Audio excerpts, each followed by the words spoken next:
Lo inesperado, nuevas noticias destrozan a la administración Biden, y es que se anuncia que hay un helicóptero listo para salir de Kiev, no para el frente de batalla, sino para una inmediata evacuación.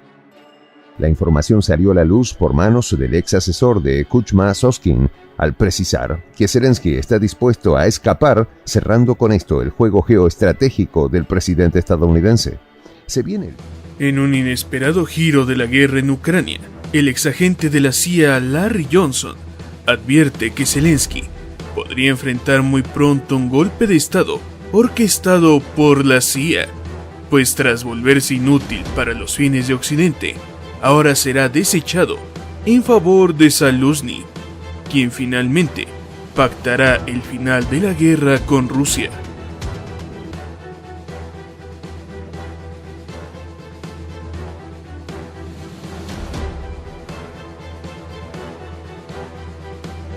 En su más reciente publicación, el exagente de la CIA Larry Johnson, también exfuncionario del Departamento de Estado de los Estados Unidos de América, advierte que el presidente ucraniano Volodymyr Zelensky está en la cuerda floja, ya que la élite occidental parece estar buscando a otra persona que ocupe su lugar.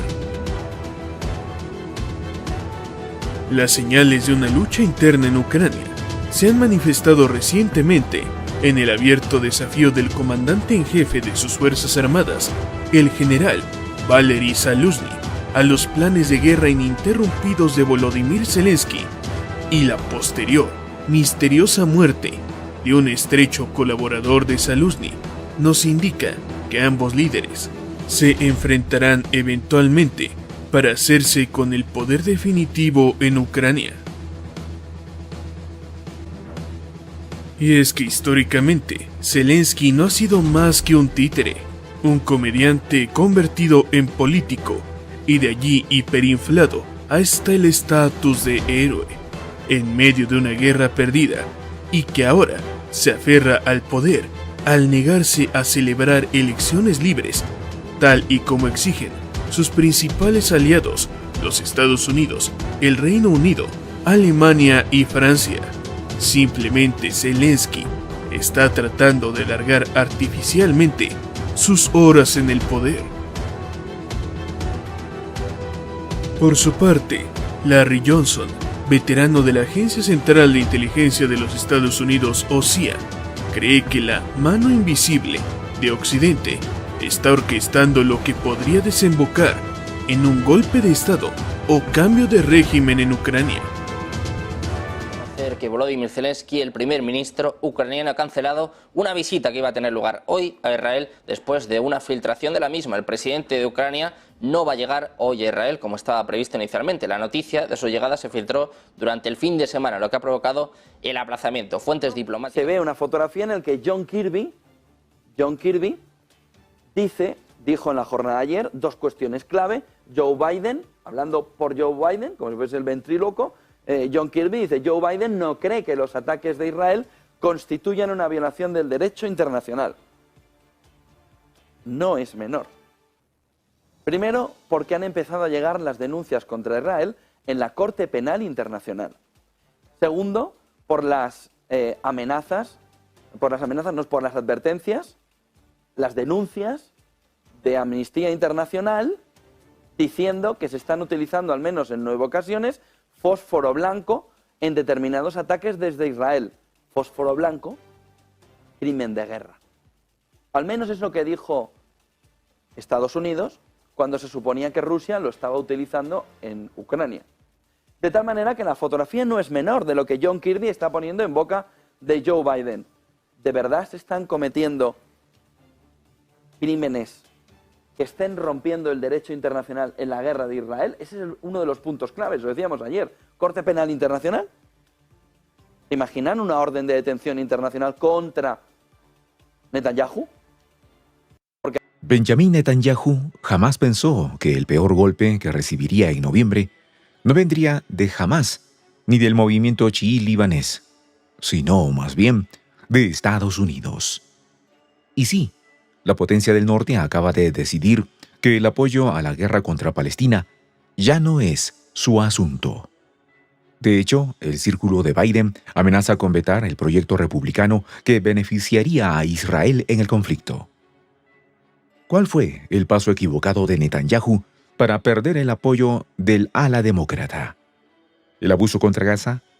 ¿El rechazo de los líderes del mundo al avance israelí en tierras palestinas? Lo cierto es que la decisión parece estar tomada y no habrá marcha atrás. Mentiras, los chinos no son tontos. Los multimillonarios chinos están sacando de manera colosal sus activos. Han dejado de depositar, no quieren saber nada de los bancos suizos. Dicen que sus activos no están seguros allí y que se los pueden robar, tal como les ha pasado a la Federación, que le han bloqueado en todo el mundo cerca de 300.000 millones de los verdes. Los multimillonarios, los super ricos, los millonarios chinos que utilizaban esa liquidez para abastecer o para pagar o para comerciar con la Unión Europea, teniendo como pivote los bancos suizos, han decidido darle la espalda. No se sienten seguros en ese sistema financiero mundial y están recurriendo a su propio país o a otras alternativas que no necesariamente son los suizos. Recuerden que Suiza, luego de más de 100 años de neutralidad, la perdió. Fue obligada, fue chantajeada, fue presionada por el abuelo para que se metiera en el bote, para que presionara a Rusia y para que le quitara los fondos a Rusia. Le quitó una parte, le bloqueó una parte. Luego vio que su imagen se estaba yendo por un pozo sin fondo y trató de enmendar, pero ya era demasiado tarde. La Unión Europea también, a este país también lo metió en el bote y ahora los chinos le están dando durísimo sobre todas las cosas porque está afectando su desarrollo comercial. Ustedes saben que los suizos son, digamos, el sistema financiero que busca por excelencia, además de los paraísos fiscales, estos grandes supermillonarios, pero ahora está recibiendo un golpe colosal al decir que muchos de esos supermillonarios están retirando su liquidez y no solamente ellos, sino que han perdido, y es peor, la confianza en este sistema y en el sistema de Occidente. Y lo vamos a hacer con uno de los temas del día en los mercados financieros. Sin duda es lo que ocurrió anoche en el mercado de bonos, que ya saben que bueno, pues lo que ocurrió fue una subasta del Tesoro, básicamente. Una subasta con la que se pretendía vender 24.000 millones de dólares en bonos a 30 años, bonos a muy largo plazo, pero la subasta fue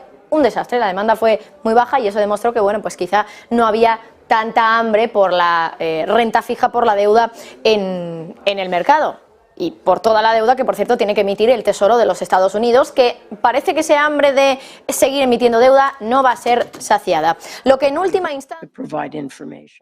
Bueno, está hablando precisamente de esa invitación Janet Yellen, que ha dicho también que están aumentando la emisión de deuda en el extremo largo de la curva, que lo han hecho en menos reembolsos en lo más reciente y eso está teniendo un impacto favorable. Dice Janet Yellen que no ha visto un impacto en el mercado del tesoro por parte de ese incidente del ransomware, ese hackeo del que... En 9 meses, China retomó en junio su posición como mayor tenedor de bonos del tesoro estadounidense. Así lo indican los datos publicados este martes por dicho organismo. El valor de la deuda estadounidense en tenencia de China se incrementó en 44.300 millones de dólares en junio, lo que prolongó el aumento por quinto mes consecutivo y llevó el total hasta los 1,14 billones de dólares. Japón, que el pasado octubre superó a China como mayor tenedor de bonos estadounidenses, recortó en junio su participación en 20.500 millones de dólares, hasta situarse en 1,09 billones de dólares. A finales de ese mes, el total de bonos estadounidenses en manos extranjeras subió a 6,17 billones de dólares, frente a los 6,12 billones del mes anterior. El aumento de la participación china en el tesoro estadounidense ha coincidido con el alivio de la presión a la salida de capitales chinos y el fortalecimiento de la moneda de la nación asiática. De acuerdo con el Banco Central chino, las reservas de divisas del país se elevaron en julio por sexto mes consecutivo, hasta alcanzar los 3,08 billones de dólares. CGTN en español. Convirtiendo en lo peor de la humanidad, Aleida. Mediante una intervención enfatizó enérgicamente que el gobierno de Netanyahu representa lo más bajo en términos de humanidad. Condenó firmemente las continuas represalias que han estado infligiendo a Palestina durante meses, clasificándolas como actos inaceptables que han provocado un grave deterioro en la situación humanitaria. Expresó su profunda preocupación por la persistente violencia y subrayó la importancia de detener estos actos que afectan de manera desproporcionada a la población civil, especialmente a niños, mujeres y ancianos en la región. El Consejo de Seguridad de la ONU ha sido escenario de una dura disputa dialéctica entre el secretario general de la ONU y el ministro de Exteriores israelí en el tema de Gaza. Antonio Guterres denunció las claras violaciones del derecho humanitario en la franja por parte de Israel y pidió un alto el fuego humanitario inmediato. Que acaba de condenar lo que califica como una atrocidad respecto al bombardeo israelí a Jabalia. Sergio Fernández, muy buenas tardes, cuéntanos más detalles.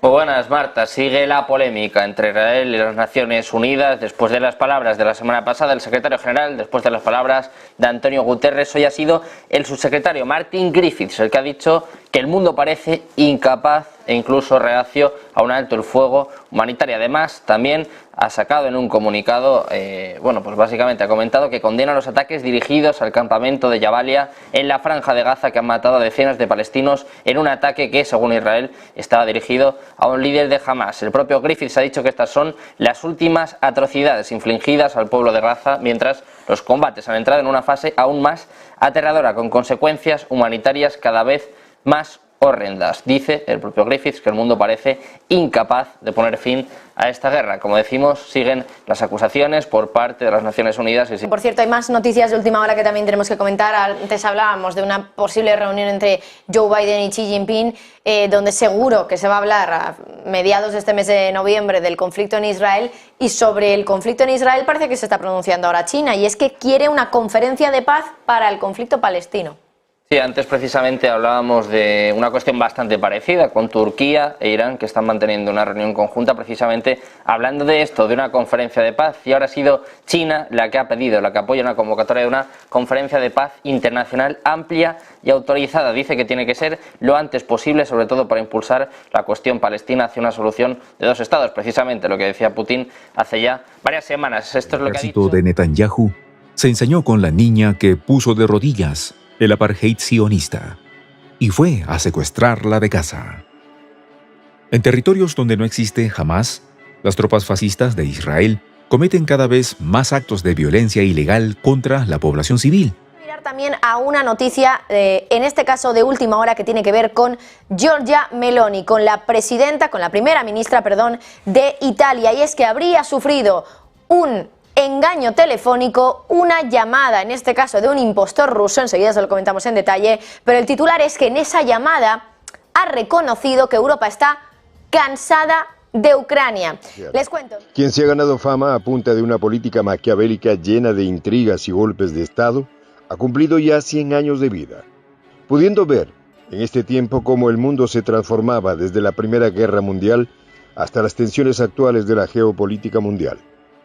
El hombre que ayudó a construir el mundo unipolar de Washington está aterrado, pues está viendo cómo el mundo que él había diseñado se estrellara y caerá en llamas a medida que potencias como Rusia y China ascienden, mientras teme que Estados Unidos podría no estar a la altura de los retos geopolíticos del nuevo siglo, puesto que por dentro la potencia del norte parece estar en plena decadencia.